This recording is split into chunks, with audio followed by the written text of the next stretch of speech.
Assalamualaikum warahmatullahi wabarakatuh. Saya Agus Putra, mahasiswa Magister Manajemen Universitas Negeri Jakarta, akan mencoba untuk menjelaskan tugas akhir semester mata kuliah Kepribadian Manajerial dengan judul Analisis Transformasi Digital dalam Wawancara Kerja. Terdapat 3 kerangka dalam analisis yang saya buat, yakni yang pertama pendahuluan, yang kedua kajian pustaka, dan yang ketiga adalah analisis kasus. Pendahuluan terdiri atas latar belakang dan perumusan masalah.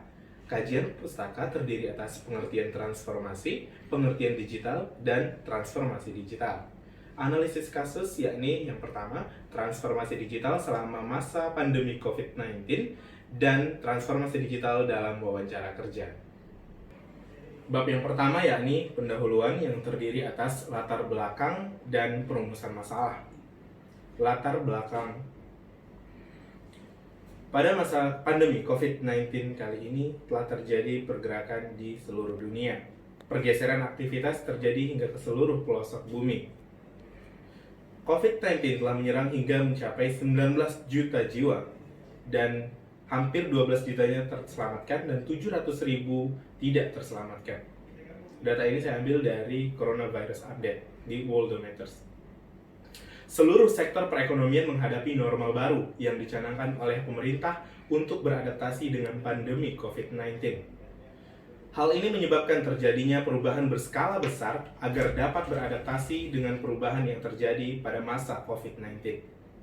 Hal ini juga yang mengakibatkan terjadinya pergeseran aktivitas kantor yang tadinya berada di dalam gedung menjadi di luar gedung dan saat ini berada di dalam rumah.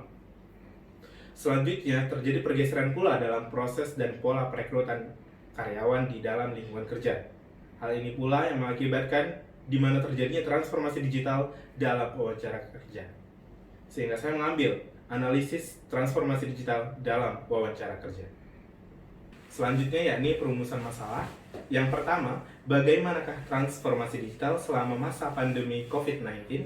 Dan yang kedua adalah bagaimanakah adaptasi perusahaan dalam perekrutan karyawan kerja selama masa COVID-19? Bab yang kedua yakni kajian pustaka. Yang pertama saya akan menjelaskan mengenai pengertian transformasi. Transformasi menurut Lee adalah proses perubahan suatu organisasi dari suatu tahap ke tahap yang lain. Menurut Lee pada tahun 2019. Perubahan memiliki suatu target dan arah yang spesifik. Hal ini juga bukan merupakan suatu peningkatan dari program sebelumnya di mana memiliki tujuan sendiri. Transformasi berhadapan dengan beragam penyebab dan arahan. Hal ini merupakan perubahan suatu institusi dengan skala besar dan memiliki dimensi dan disiplin yang beragam pula. Transformasi termasuk di dalamnya suatu proses yang kompleks pada suatu institusi. Menurut Lee lagi, transformasi dibagi ke dalam 3 dimensi, yakni cakupan, ukuran, dan skala waktu. Ketiga klasifikasi ini membantu dalam mendefinisikan sejauh mana unsur-unsur yang terlibat, lalu sumber daya yang dibutuhkan, dan waktu yang dibutuhkan. Cakupan dari transformasi adalah bergantung pada kesenjangan antara keadaan yang ada dan keadaan yang diinginkan. Semakin lebar kesenjangannya, akan semakin kompleks, dikarenakan mungkin melibatkan berbagai pihak dan konteks untuk keadaan yang diinginkan. Ukuran juga menentukan atribut yang melibatkan transformasi, sedangkan skala waktu dibutuhkan untuk menentukan sejauh mana kecepatan dalam bertransformasi. Selanjutnya yakni pengertian dari digital. Digital adalah kombinasi kekuatan dari protokol internet, World Wide Web, penyimpanan komputasi, penyimpanan yang murah, algoritma, sosial media, pengumpulan data besar-besaran dari pemasar dan pemerintah, dan hubungannya dalam konektivitas dari kabel, menurut Edward pada tahun 2015. Digital telah merusak segala sendi kehidupan, namun terdapat perubahan yang mencolok di tengah masyarakat era modern ini, apalagi di masa pandemi COVID-19 ini.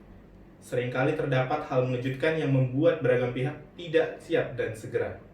Sebagian besar budaya yang kita kenal bahkan telah dihancurkan oleh dunia digitalisasi.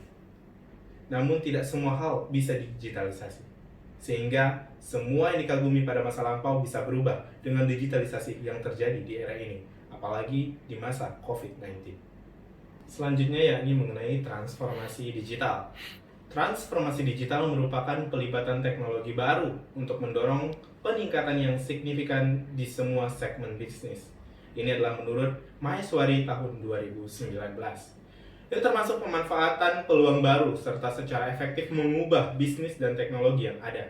Transformasi digital membutuhkan adaptasi suatu institusi untuk dapat memenuhi permintaan yang terus berubah dan mengubah teknologi menjadi hasil dan nilai bisnis. Pemanfaatan teknologi terbarukan dibutuhkan untuk dapat mendorong tingkat efisiensi operasional yang baru, inovasi produk dan layanan yang baru, membangun sumber daya modal baru, dan meningkatkan pertumbuhan dan pendapatan, serta menyediakan penggunaan pelanggan yang dipersonalisasikan. Selanjutnya kita masuk pada bab analisis, yakni analisis kasus. Yang pertama, yakni mengenai transformasi digital selama masa pandemi COVID-19.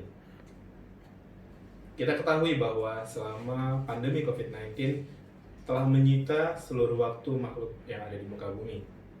Seluruh aktivitas yang tadinya dilakukan dan beraktivitas di luar harus dan terpaksa untuk dapat dilakukan di dalam rumah. Hal ini berimbas pada kegiatan dan aktivitas kita sehari-hari. Terjadinya pandemi COVID-19 sepanjang 2020 mengubah segala tatanan kehidupan yang ada dan menyebabkan seluruh makhluk bumi harus beradaptasi dengan keadaan yang terjadi. Hampir keseluruhan proses saat awal masa pandemi berlangsung tidak dapat berjalan dikarenakan kekhawatiran massal yang terjadi. Penularan COVID-19 yang tergolong masif menyebabkan seluruh sektor usaha berpikir berkali-kali untuk menjalankan usahanya selama masa pandemi. Transformasi digital menjadi sorotan dan solusi bagi pemerintah untuk menjalankan roda perekonomian dan perusahaan selama masa pandemi COVID-19.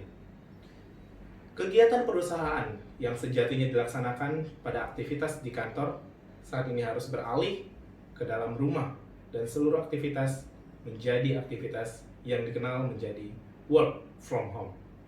Budaya work from home menjadi budaya yang telah mendunia saat ini sehingga aktivitas kebanyakan dilakukan dari dalam rumah, termasuk aktivitas yang tadinya berada di dalam kantor menjadi di dalam rumah. Pembahasan selanjutnya yakni transformasi digital dalam wawancara kerja. Transformasi digital yang terjadi hingga ke seluruh proses yang terjadi selama COVID-19 ini mengakibatkan salah satu aktivitas yang ada di kantor harus berlangsung di dalam rumah. Salah satu sumber daya yang merupakan terimbas pada masa COVID-19 ini, yakni dalam proses wawancara kerja. Terjadinya penambahan dalam dunia kerja yang di dalamnya adalah dunia digital, maka harus pula terjadi penambahan dalam proses wawancara kerja. Dikarenakan terjadinya penambahan karyawan yang terjadi pada masa pandemi dan proses perekrutan yang harus tetap berada di dalam rumah, maka terjadi transformasi dalam perekrutan karyawan. Perekrutan karyawan yang biasanya terjadi di luar atau di kantor dan dalam gedung perusahaan dialihkan ke dalam rumah yang tetap memanfaatkan tatap muka namun dalam kondisi jarak jauh, sehingga pemanfaatan digital harus dilakukan pada perusahaan-perusahaan yang menerapkan perekrutan karyawan. Perusahaan melakukan rekrutmen menggunakan aplikasi pendukung untuk melakukan perekrutan karyawannya. Proses rekrutmen jarak jauh ini semakin mempermudah perusahaan dalam hal mobilitas dan meringankan proses bagi para calon pencari kerja yang sedang melakukan proses wawancara kerja. Transformasi digital ini dalam wawancara kerja merupakan transformasi yang mengakibatkan perubahan dalam semua proses wawancara di dunia kerja. Aktivitas work from home harus diiringi dengan proses yang berlangsung, sehingga transformasi digital dalam dunia kerja menjadi salah satu solusi dalam proses perubahan yang terjadi selama proses COVID-19. Demikianlah presentasi saya mengenai analisis kasus yang berjudul Transformasi Digital dalam Wawancara Kerja. Sekian presentasi saya. Apabila salah kata, saya mohon maaf. Wabillahi taufiq wal hidayah. Assalamualaikum warahmatullahi wabarakatuh.